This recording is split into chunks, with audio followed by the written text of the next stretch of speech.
Shalom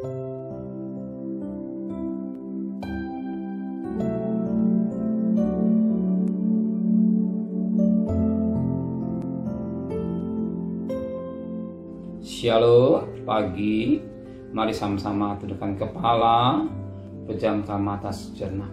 Bapa yang bersemayam dan kerajaan surga, pagi yang cerah, kami boleh adakan mesbah keluarga, mesbah pribadi. Kami boleh naikkan pujian penyembahan, dan kami bersyukur kepada Engkau, dan kami juga boleh menikmati berkat Allah, itulah firman-Mu. Roh Kudus mengurapi kami, sucikan hati pikiran kami, dan kami juga boleh naikkan doa syafaat kepada Tuhan. Haleluya, amin. Shalom pagi, mari sama-sama kita akan membaca firman Allah, Wahyu pasal 12. Wahyu pasal 12 ayat 10 sampai ayat 3, ayat yang ke-12.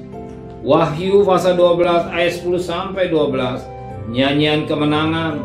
Dan aku mendengar suara yang nyaring di surga berkata, sekarang telah tiba keselamatan dan kuasa dan pemerintahan Allah kita, dan kekuasaan Dia yang diurapinya, karena telah dilemparkan ke bawah pendakwa saudara-saudara kita, yang mendakwa mereka siang dan malam di hadapan Allah kita. Dan mereka mengalahkan Dia oleh darah anak domba dan oleh perkataan kesaksian mereka, karena mereka tidak mengasihi nyawa mereka sampai ke dalam maut. Karena itu bersukacitalah hai surga dan hai kamu sekalian yang diam di dalamnya. Celaka kamu hai bumi dan langit, karena iblis telah turun kepadamu dalam geram yang dahsyat. Karena iblis tahu bahwa waktunya sudah dekat.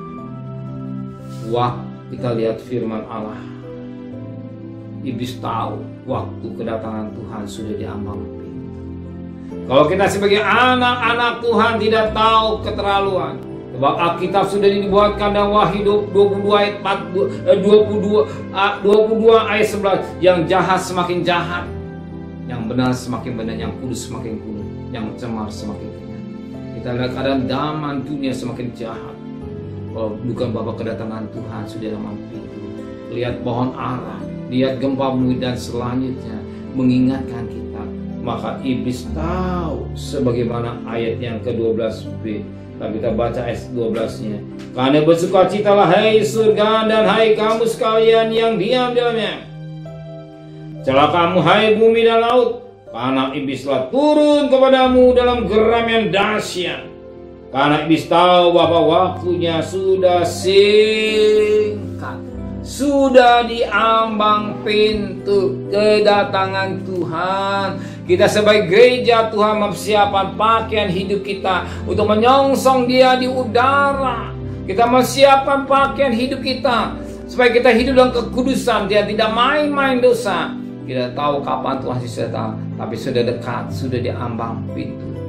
Ya, biar kita mau memperhatikan hidup dengan baik, menanti kedatangan Tuhan yang kedua kali. Amin. Kita siapkan pakaian kita, tingkah laku kita, karakter, sebabnya ke surga, iman dan karakter kita seperti Kristus. Amin. Terima kasih Bapa di surga buat firman-Mu yang mengingatkan, mencelingkan mata rohani kami. Kedatangan Tuhan sudah sampai. Kalau iblis tahu, kalau kami juga sebagai anak Tuhan tahu dengan situasi dunia yang kami lihat, maka sucikan hati dan pikiran kami, dan bimbing kami semua dengan kekudusan-Mu, serta perjalanan kami bekerja, berdagang, sekolah, kuliah. Pergi dengan selamat, pulang dengan selamat. Bahkan apa yang jadi kebutuhan kami, Kau cukupkan. Istimewa Tuhan, Kau juga berkati Bapak Presiden, Wakil Presiden, para menteri, para gubernur, para bupati, para wali kota, para camat, para lurah, para RW, para RT, para medis, para Polri. Berikan mereka hikmat yang dari surga. Istimewa takut kepada Tuhan. Sedang kekasih, terimalah berkat nikmat dari Allah Bapa, cinta kasih sayang dari Tuhan Yesus Kristus, dan berkat Roh Kudus menyertai saudara mulai hari ini sampai Maranatha Tuhan datang. Yang cinta Dia katakan amin. Tuhan memberkatinya.